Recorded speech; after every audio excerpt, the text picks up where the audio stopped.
아멘. 오늘은 성막 설교 마지막 5번째 순서로 번제단과 물두멍에 대한 말씀을 드리려고 합니다.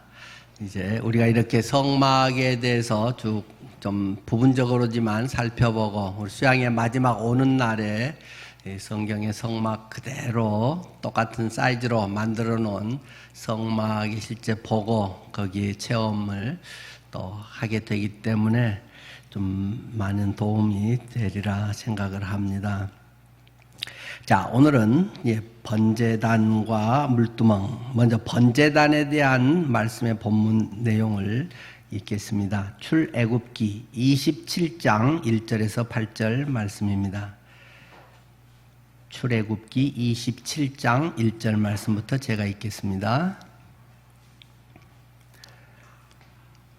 너는 조각목으로 길이가 5규빗, 너비가 5규빗의 제단을 만들되 네모 반듯하게 하며 높이는 3규빗으로 하고 그 네 모퉁이 위에 뿔을 만들되 그 뿔이 그것에 이어지게 하고 그 제단을 노수로 싸고 재를 담는 통과 부삽과 대야와 고기 갈고리와 불 옮기는 그릇을 만들되 제단에 그릇을 다 노수로 만들지며 제단을 위하여 노수로 그물을 만들고 그 위 네 모퉁이에 놋고리 넷을 만들고 그물은 제단 주위 가장자리 아래 곧 제단 절반에 오르게 할지며 또 그 제단을 위하여 채를 만들되 조각목으로 만들고 노수로 쌓을지며 제단 양쪽 고리에 그 채를 꿰어 제단을 매게 할지며 제단은 널판으로 속이 비게 만들되 산에서 내게 보인 대로 그들이 만들게 하라. 아멘. 오늘은 먼저 번제단에 대한 이야기를 합니다. 번제단, 제단이라고도 하고 또는 놋제단이라고도 이야기를 합니다. 왜냐하면 지난번 제가 꺾어와서 보여드렸던 그 조각목, 사막의 아카시아 나무 그것으로 이게 통을 짜고 거기에 이제 놋쇠로 두껍게 입혀서 만드는 그 제단이기 때문에 놋제단이라고도 하고 거기에서 불을 피워서 확 태워서 제물을 올려드리기 때문에 그것을 번제단이라고도 합니다. 이 번제단, 번이라고 하는 것은 구울 번자잖아요. 불로 태워서 올려드리는 제사, 그것을 번제물, 태우는 단을 번제단이라고 이야기합니다. 그것을 노수로 다 이제 입혀서 만들게 되는데 이 크기는 우리가 앞에서 봤던 것보다 좀 상당히 큽니다. 오늘 본문에 있는 것처럼 5규빗, 팔꿈치 아래서부터 손가락 중지 끝까지 약 평균 이스라엘 유대의 45cm, 우리는 계산하기 좋게 한 50cm 이것을 5개 되는 거리로 해라. 그래서 약 한 2.5m 정도를 가로, 세로 그리고 높이는 1.5m 정도를 되게 만들어라. 꽤 크지요? 제가 이렇게 손을 들면 지금 이게 한 2m 좀 못 될 텐데 이거보다 2.5m 하면 상당히 크지 않겠어요? 그리고 가로로도 크고 저 같은 사람들 한 3명 정도는 번제단 위에다가 눕혀서 이게 손 들고 있어도 충분히 들어갈 정도로 그래서 소나 양 이런 것을 소도 뭐 한 2-3마리 정도 이렇게 죽여서 거기에 올려놓을 수 있는 정도의 규모가 이 번제단 여러분이 보고 있는 저 사이즈가 되겠습니다. 그리고 저기 끝에 지난번에도 말씀드렸는데요. 끝에 이런 뿔을 만들어라. 네 모퉁이마다 뿔을 만들어라. 뿔이 이제 그걸 대표한다, 상징한다. 그래서 이 번제단에 그래서 짐승을 잡아서 고기 이런 것은 또 기름을 태우는데 끝에다가 뿔에다가는 무엇을 바른다 했습니까? 피. 짐승의 피. 왜 피를 바른다고요? 사람의 생명이 그 피에 있느니라.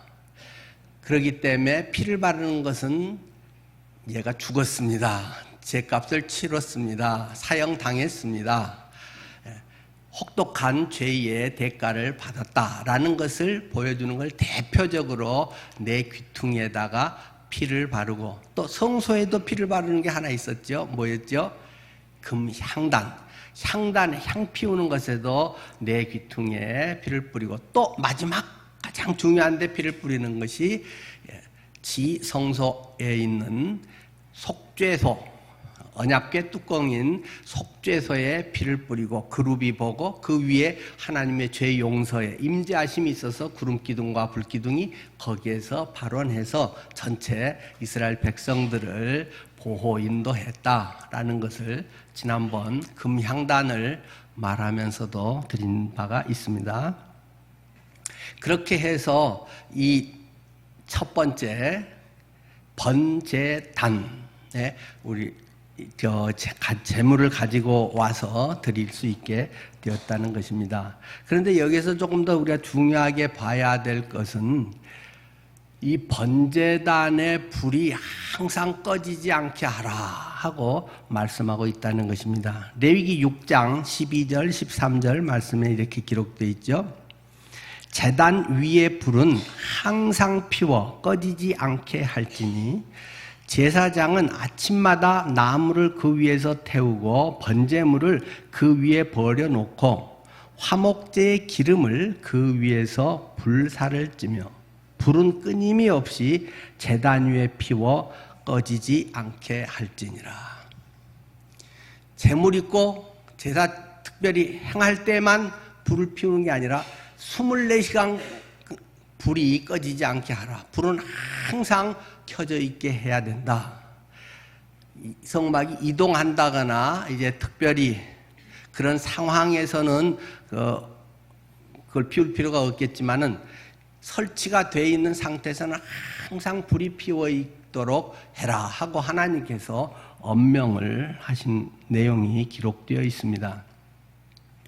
문득 아침에 제가 설교를 하면서 이 대목을 하는데 갑자기 그 불씨에 대한 초등학교 때 읽었던 글이 생각이 났습니다.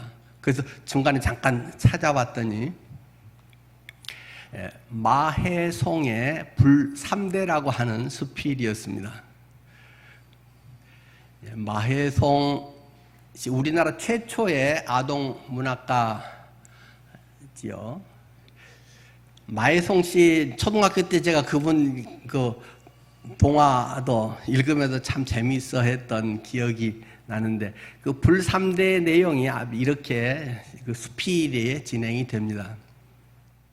할머니가 시집을 왔는데 야, 너 다른 거 몰라도 며느리로서 불씨 단속을 잘해야 된다. 절대 불씨를 꺼뜨리면 안 된다 하면서 다 신신당부를 했다는 것입니다. 그래서 이 불씨를 늘 다독이고 옛날에 우리 그 시골에도 가면 화로에다가 항상 불씨가 꺼지지 않게 놔두고 위에다가 그 재를 덮어서 다독여서 불씨를 잘 살려두잖아요. 물론 당시에는 그 불씨를 키우는 게 좀 어려운 점도 있습니다. 지금은 성냥, 라이터, 뭐 어떤 가스 이렇게 돌리기만 하면 자동으로 그냥 전자 이게 탁탁 튀어가지고 뭐 불씨 생기고 뭐 그런 건 아주 간단한 거지만 옛날에는 이 불씨를 만드는 게 쉬운 건 아니었고 또 더 특별히 이 불씨는 조상 대대로 그 가문에 이어져 내려오는 기운이다. 그래서 불씨를 꺼뜨렸다 그러면 아이고 우리 집 이제 망하는구나, 우리 집에 있는 기운들이 다 이제 끝나버리는구나 이렇게 많이 생각을 했기 때문에 그 불씨를 아주 소중하게 여기고 불씨를 꺼뜨리면 여자들의 며느리들이 소박당하는 이제 이혼해서 쫓겨나는 그런 상황이었던 것을 여러분도 아마 기억하신 분이 있을 것입니다. 그래서 그 할머니가 다른 일보다도 이 불씨를 꺼뜨리면 안 된다 하고 그렇게 신경을 많이 썼는데 어느 날 그만 불씨가 꺼져버렸다는 것입니다. 호호 불고 별짓을 다 해도 불씨가 살아나지 않아서 하늘이 무너지는 것 같은 그런 상황에 처했습니다. 그래서 얼른 뒷집에 가서 불씨를 얻어오게 됩니다. 그런데 사랑방에 앉아있던 할아버지가 그것을 가만히 빤히 보고 있다가 며느라가 야 이리 좀 들어오거라 하면서 너가 우리 집안의 기운을 끊어버렸구나. 우리 집안이 이제 망하게 됐다. 네가 이제 친정으로 돌아가야 된다. 우리 집을 망하게 했으니 더는 우리 집안에 있을 수 없다. 그래서 며느리가 다소곳이 길을 이제 시아버님이 그렇게 말씀하신다면 제가 어찌 아버님의 뜻을 어기고 있을 수 있겠습니까? 제가 돌아갈 수밖에 없습니다마는 사실 제게는 억울한 사정이 있습니다. 뭐가 억울하단 말이냐? 사실 그 불씨는 엊그저께 제가 그 집에 빌려준 것이었습니다. 그걸 도로 찾아온 것입니다. 그러니까 시아버님이 요것이 지혜가 보통이 아니네. 쫓아내서는 안 되겠네. 해서 이제 다시 받아줘서 살았다는 거죠. 그러면서도 이제 그 할머니가 다시 이제 며느리를 보면서도 계속 당부한 첫 마디는 불 조심해라. 불씨 꺼뜨리면 안 된다. 하고 계속 이야기를 했다는 것입니다. 그래서 이 마혜송 씨 이제 어머니가 그 아궁에서 불을 떼다가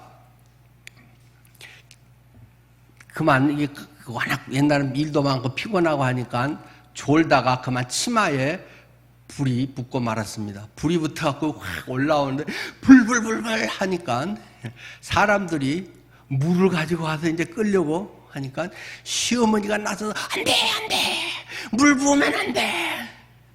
얘야, 물을 붓지 말고 막 바닥에서 뒹굴어라.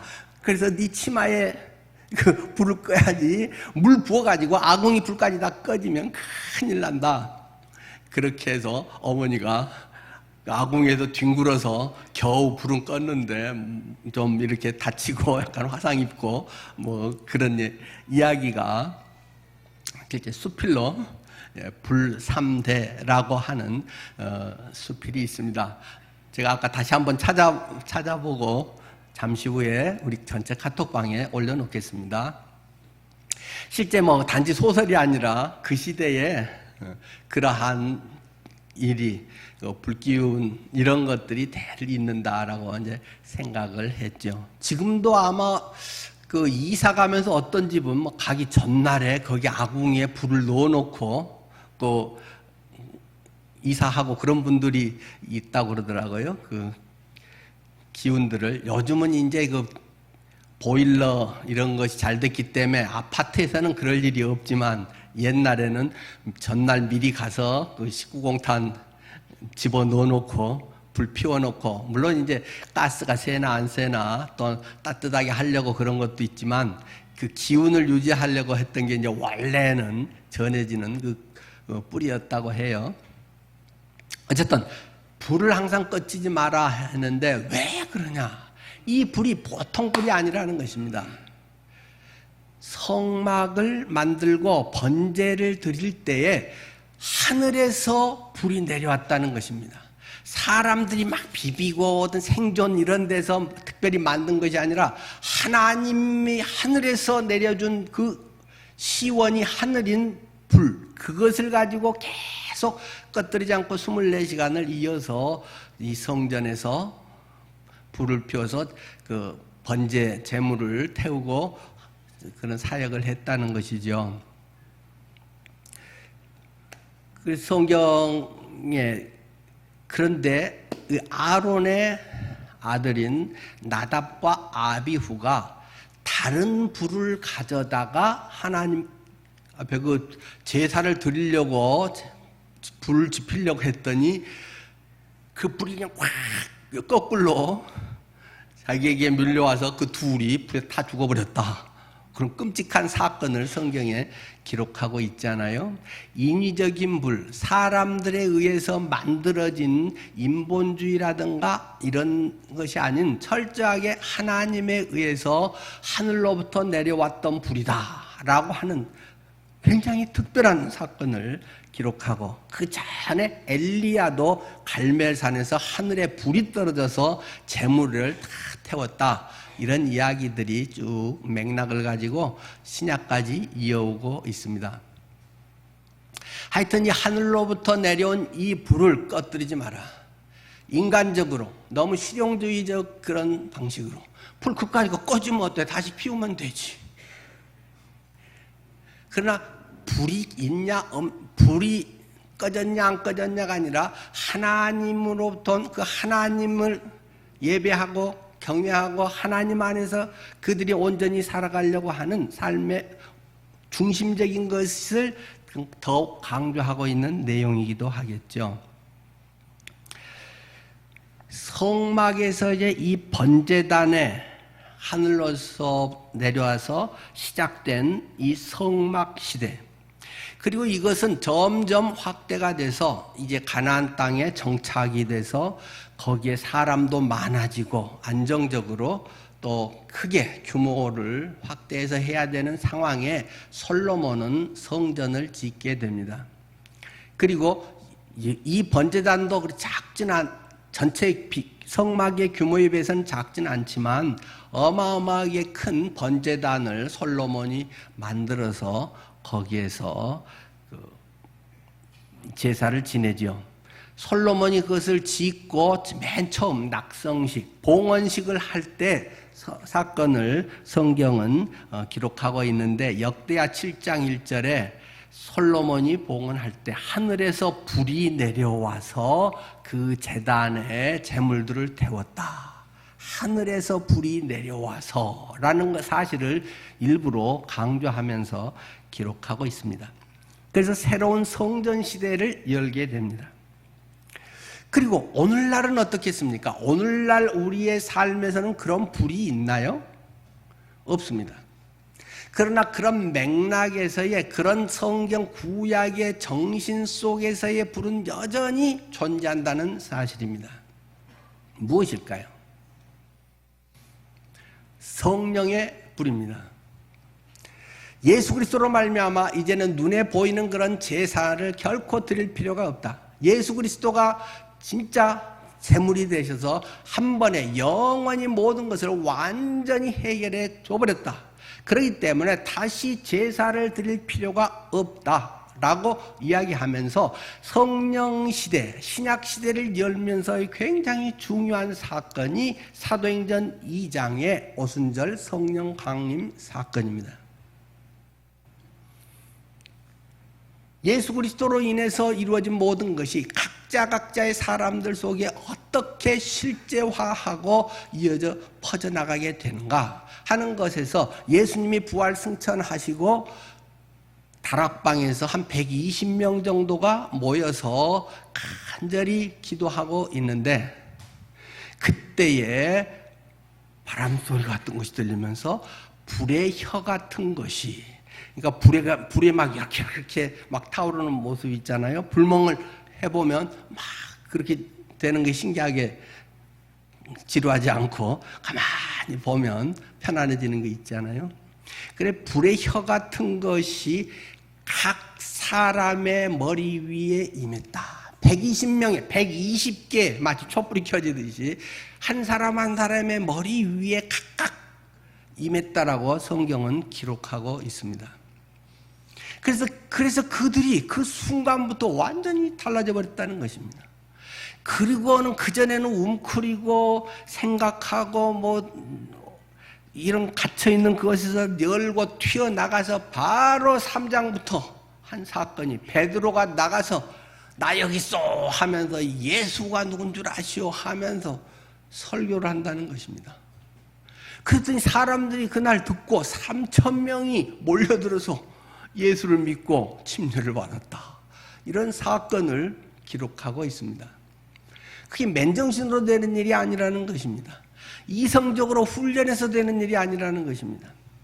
하늘의 불의 사건, 그것이 신약을 여는, 성령 시대를 여는 오늘 우리에게까지 이어지는 하나님의 놀라운 엄청난, 이성적으로 해결할 수 없는 그런 문제라는 사실입니다.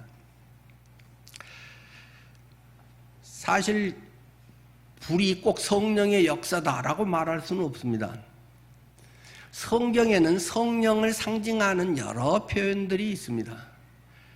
그 배에서 생수의 강이 흘러나리라, 이는 성령을 가리킴이라 하고 하듯이 성령에 대해서 생수의 강, 생수라고 표현한 데도 있고, 성령이 이슬같이 임하사, 이슬이라고 표현한 데도 있고, 그런데 가장 많이 표현된 것이 불이라고 표현하고 있습니다. 성령의 불같은 역사, 특별히 구약에서랑.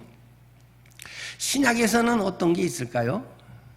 아까 오순절 성령 강림의 그런 묘사 말고, 낙심하고 교리적으로는 다 성경을 너무나 잘 알고 있고 예수님도 따라갔고 주님의 제자이기도 한 그가 그리스도의 십자가를 생생히 알고 경험했지만은 그의 삶에 정말 기쁨과 새로운 변화와 하나님과의 일어난 것 같은 그런 일이 별로 없는, 한때는 뜨겁고 역사가 일어나고 그의 삶의 전부인 것 같았던 그 예수, 그런데 어느 순간에 죽어버렸다 그러고 그것을 눈으로 봐버리고, 그러고 나서의 그 모습은 영적 침체가 오게 됩니다.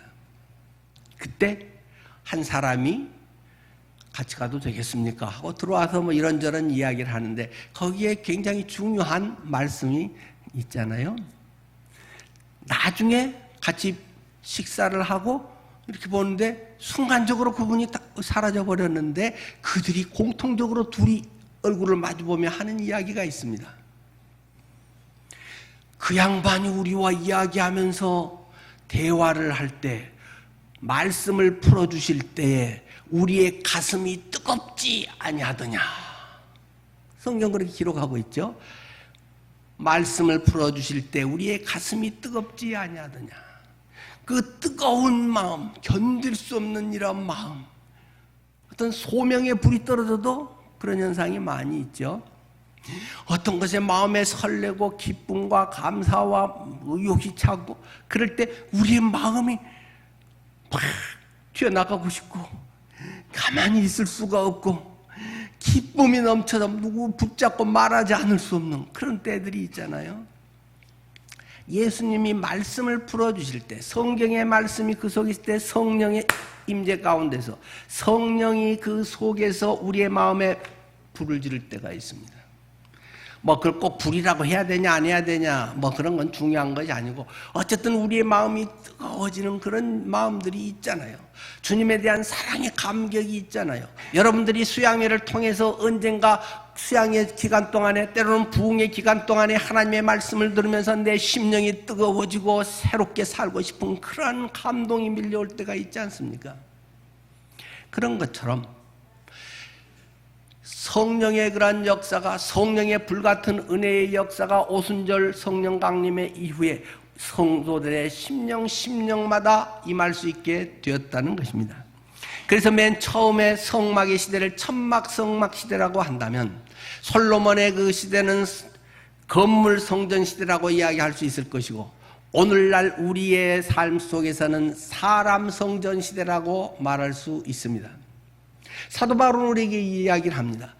너희 몸이 성령의 전인 것을, 성전인 것을 알지 못하느냐? 우리의 몸이 성전이다. 구약과 같이 예루살렘의 어느 한 장소의 어떤 형태로 고정되어 있고 멋있고 모은 그런 성전이 아니라 너희들 몸 자체가 성령이 들어와 있는 것이 하나님의 임재 장소, 그것이 성전이기 때문에 하나님이 계시는 성전, 네가 예수 그리스도를 영접하게 되고 예수의 영이 네 안에 있으면 네 몸이 성전이다. 계속 사도 바울은 고린도 서신에서만도 3번을 그 이야기를 강조를 하고 있습니다. 우리의 몸이 성전이다. 네가 성전이다. 이 보이는 것은 교회 당이다. 이것은 예배 당이다. 단지 비를 피하고 더위를 피하고 모이고 일정하게 할 수 있는 데 많은 도움을 주는 건물인 것이고, 그것은 천막이어도 좋고 셋집이어도 좋고 좀 큰 집이어도 괜찮고, 그것이 중요한 것이 아니라 그 속에 성령께서 임재하셔서 성령이 그의 주인 되시고 성령을 통해서 거듭나게 하시는 놀라운 은혜의 역사가 있는 그것이 성전이다. 네 몸이 성전이야. 그런 성전들이 모인 것을 교회라고 부르지. 그 교회의 머리는 그리스도야. 그리스도가 머리 되시고 성도들은 몸이 되어서 몸에 구체적으로 보여주고 손이 되고 발이 되고, 그래서 그리스도의 증인으로 나가고 다른 사람의 피를 닦아주고 다른 사람의 고통을 어루만져주고, 그러한 일을 하는 것이 교회야 라고 말하는 것이 구약의 이런 성막에서부터 계속 오늘 우리에게 이어서 말하고 있는 하나님의 그런 성막, 성전이라고 하는 개념이라고 하는 사실입니다. 예수 그리스도, 그분은 번제단 위에 고스란히 벌거벗겨지고 누워서 불같은 시련, 불같은 고통, 죽음의 고통으로 분신된 분입니다. 죄인이었던 나 같은 존재를 위해서 내가 지어서 내가 마땅히 내가 때려 죽일 놈이었고 내가 끔찍한 죄인이었지만 대신 양을 때려 죽여서 얘가 대신 죽었습니다. 이걸로라도 좀 대체해 주십시오. 지금은 좀 그렇게 해주마 해서 짐승을 바쳤던 것이 구약시대고, 그러나 그것은 반짝 그림자일 뿐이야. 진짜는 더 값진 것을 대가를 치러야지. 하나님이신 그분이 나와 똑같은 몸을 입고 이 세상에 오셔서 나를 대신해서 십자가에서 불같은 시련을 당하고 갈갈이 찢기고 피가 분수처럼 쏟아져 터져나오고, 그러므로 말미암아 피를 쏟은 것이 하나님 앞에 저 뿔에 발라지게 되는 것이고, 그 불같은 시련을 통해서 제물이 되어서 예수 그리스도는 죄인을 대신해서 죽어 지성소에 들여졌다는 것을 이 번제단은 우리에게 말하고 있는 것입니다. 이 번제단을 통해서 주님의 은혜를 여러분들이 좀 더 실물적으로 그 모형을 통해서 조금 더 실감나게 생각해 볼 수 있으면 좋겠습니다. 물론 그것의 실체는 성령에 의해서 경험되는 것이고 내 속에 깨달아지는 것입니다. 불같이 내 속에 그냥 믿어져 버리는 것입니다. 그러나 그것은 각자의 마음속에 성령께서 하시는 일이고, 제가 할 수 있는 것은 그것을 잘 설명해 드리는 것이 1차적인 우리 먼저 깨달은 자, 먼저 주님을 영접한 사람의 할 수 있는 내용이 되겠습니다. 두 번째는 물두멍에 대한 것입니다. 출애굽기 30장 17절에서 21절 말씀입니다. 출애굽기 30장 17절 말씀부터 보면요, 여호와께서 모세에게 말씀하여 이르시되 너는 물두멍을 노수로 만들고 그 받침도 노수로 만들어 씻게 하되 그것을 회막과 제단 사이에 두고 그 속에 물을 담으라. 아론과 그의 아들들이 그 두멍에서 수족을 씻되 그들이 회막에 들어갈 때 물로 씻어 죽기를 면할 것이요 제단에 가까이 가서 그 직분을 행하여 여호와 앞에 화제를 살을 때에도 그리 할지니라. 이와 같이 그들이 그 수족을 씻어 죽기를 면할지니 이는 그와 그의 자손이 대대로 영원히 지킬 규례니라 하면서, 이 노수로 만들어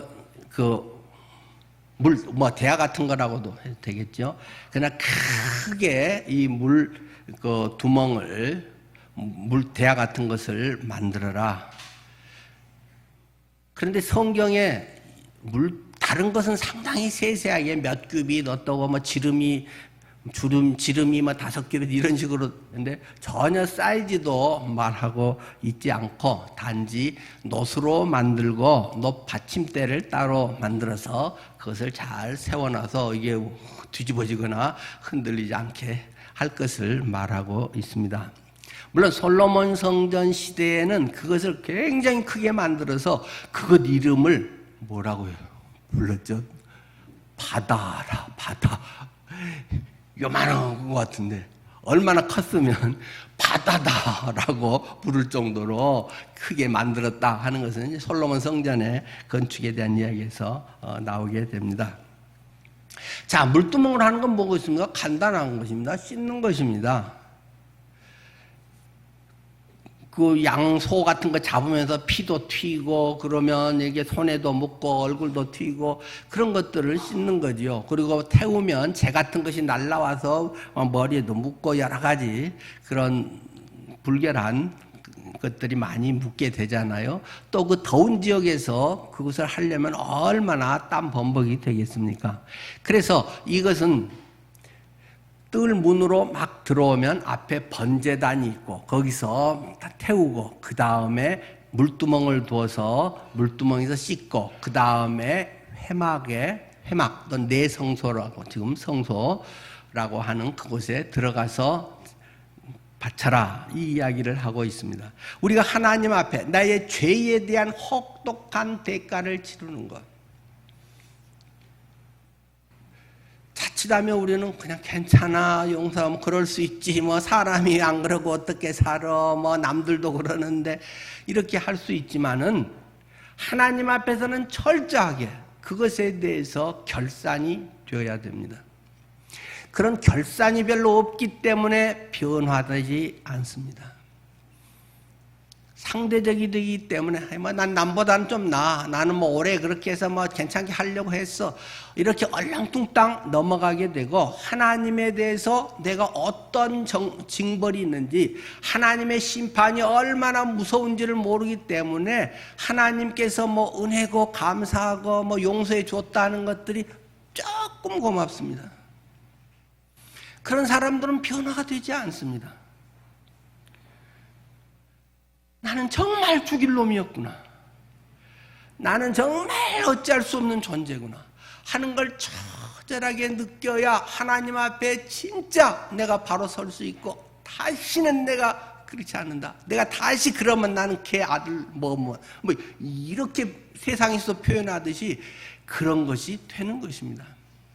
저는 지금 쭉 돌아보면 내가 다시 산다고 하면 이렇게 살 수 있을까 자신할 수가 없습니다. 삶의 고비고비 순간순간의 선택에서 와 이렇게 할 수 있었 이만큼도 엄청난 정말 쉽지 않은 엄청 잘한 거다 그런 생각이 됩니다. 제 안에 못된 게 얼마나 많은지를 순간순간 깨닫게 됩니다.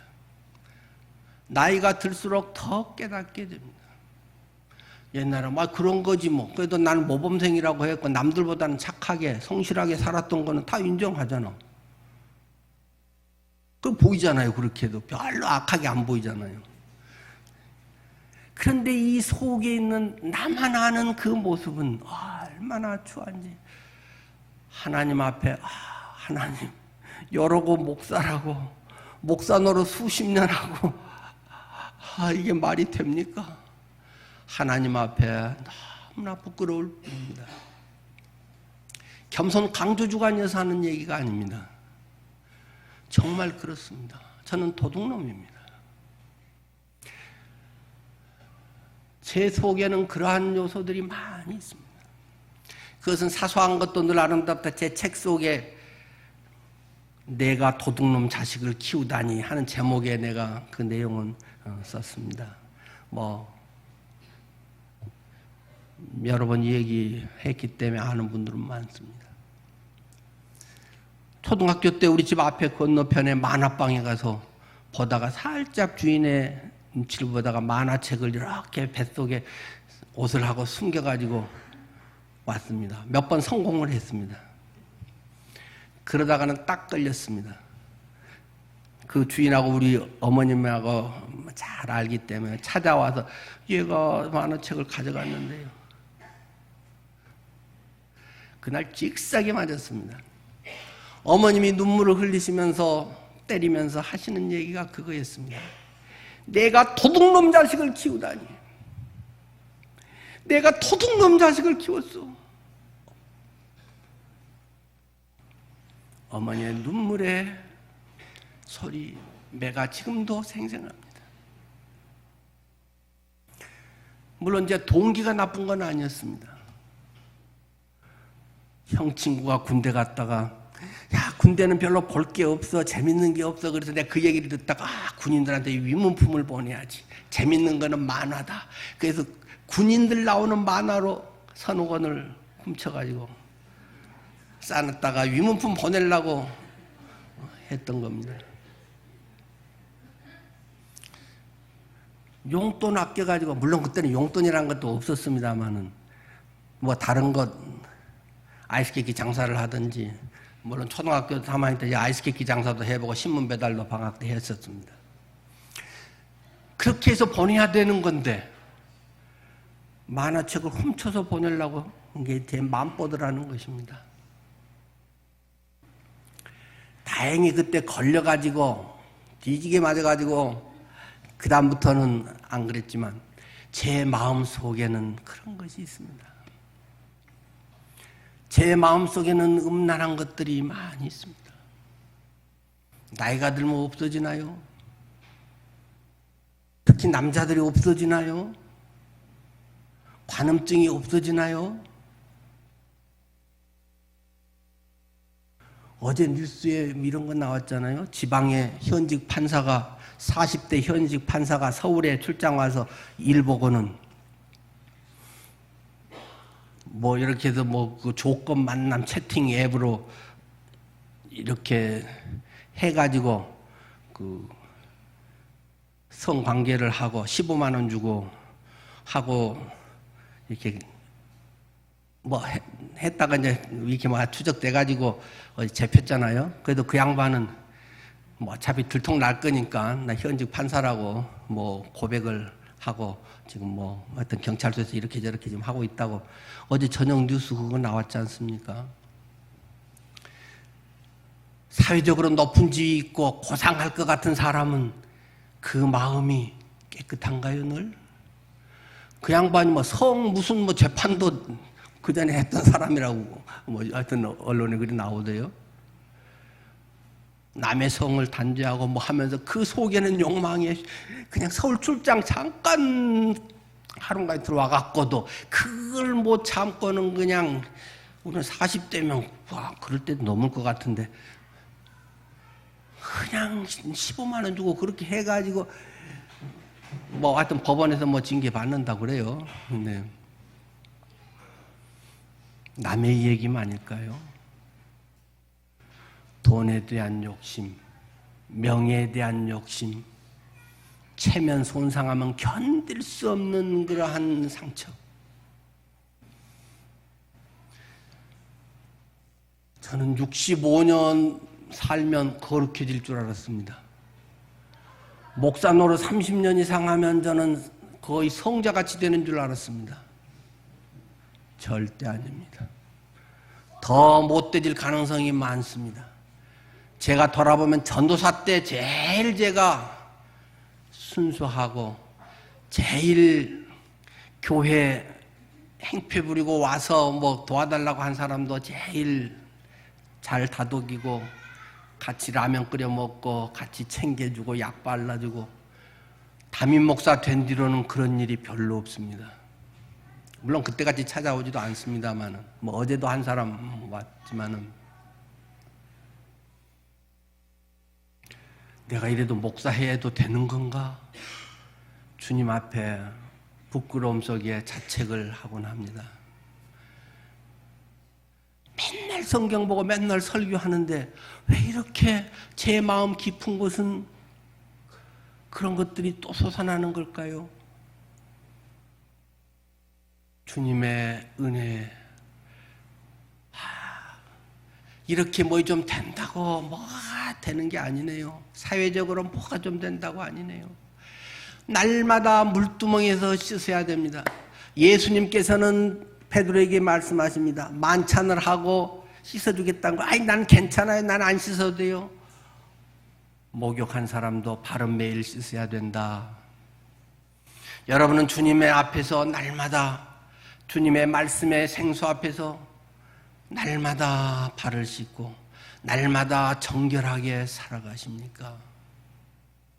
그것이 없다면 어떻게 우리가 그리스도인이라고 당당하게 말할 수 있을까요?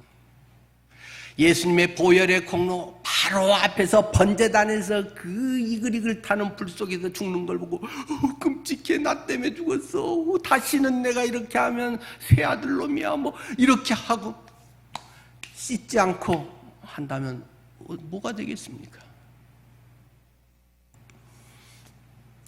그리스도인들은 말씀과 기도로 거룩해지느니라. 죄인도 씻어야 되지만 제사장도 날마다 주님 앞에 나갈 때, 성소에 들어갈 때 씻어야 됩니다. 씻으면 좋다가 아니라 씻지 않는 사람은 죽는다고 성경은 굉장히 엄포같이, 왜 이렇게 성경은 막 심하게 써놔요 도대체? 우리 겁나서 믿겠어요? 회막에 들어갈 때 물로 씻어 죽기를 면할 것이요. 출애굽기 30장 20절. 안 씻으면 죽는다. 물로 씻어서 죽기를 면할 것이요. 예수 그리스도를 믿고 그리스도의 보혈의 공로로 깨끗해진 여러분, 날마다 말씀과 기도로 거룩해야 됩니다. 그리스도인의 삶이 날마다 그저 습관적으로 살면 안 됩니다. 하나님의 말씀이 교리로 끝나면 절대 안 됩니다. 내 삶의 생명의 말씀으로 내 영혼을 감싸고 때로는 후려치고 말씀이 몽둥이와 같지 아니하더냐, 예언자의 고백처럼 우리를 깨부실 수 있어야 됩니다. 자, 그런데 이 물두멍, 그것은 구별된 성수로 이렇게 날마다 씻겠지만 한 가지 놓치선 안 되는 중요한 부분이 있습니다. 출애굽기 38장 8절에 그가 놋으로 물두멍을 만들고 그 받침도 놋으로 하였으니 곧 회막문에서 수종드는 여인들의 거울로 만들었더라. 그 재료가 놋인데 그 재료를 어디서 공급받아서 했냐? 뭘로 만들었냐? 그 뜰 안에서 수종드는, 옆에서 보조하고 있는 여인들의, 제사장 혼자서 막 소를 잡고 어떻게 하겠어요? 다 옆에 도와줘야 되고 뭐 하는데 처리하고, 그 남자도 있고 여자도 있고 똥도 치우고 뭐 태우면 쟤도 치우고, 이런 사람들이 이제 순번성에서 많이 있단 말입니다. 그 여자들의 전부 구리 거울을, 이 놋 거울을 받쳐가지고 그걸 녹여서 했다는 것입니다. 그 물을 제법 많이 써야 되기 때문에 이 물두멍이 그리 작지 않은데, 이게 뭐 거울, 여자들 거 뭐 손바닥만한 요거 뭐 한 5개 10개 받쳐가지고 이게 만들어지겠습니까? 막 20명이 헌신해서 그게 만들어지겠습니까? 여자들에게 거울이라고 하는 것은 얼마나 상징적이고 소중한 걸까요?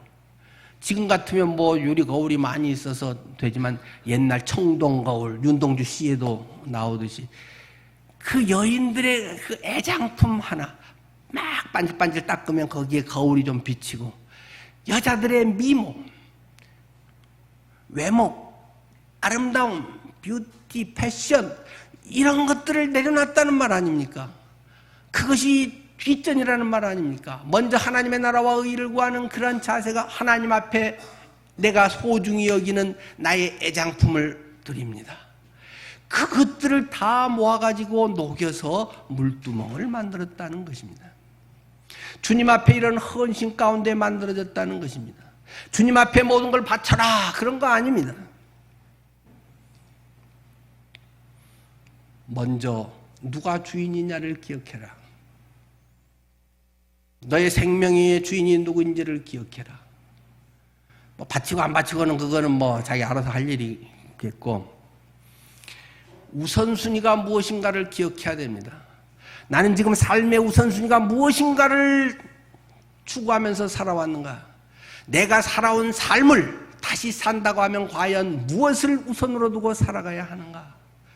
진지하게 고민해야 됩니다.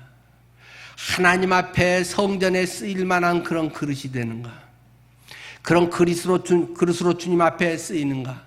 내 인생 다 못한 거 멋지게 한번 이름 날리고 가야지. 그것이 혹시라도 지금도 내 마음속에 자랑이 되고 그것으로 머물러 있다면 다시 한번 성막 앞에 서서 하나님 앞에 번제의 그런 과정들을 지내볼 필요가 있을 줄 압니다. 성막의 삶, 하나님 앞에서 날마다 살아가는 삶입니다.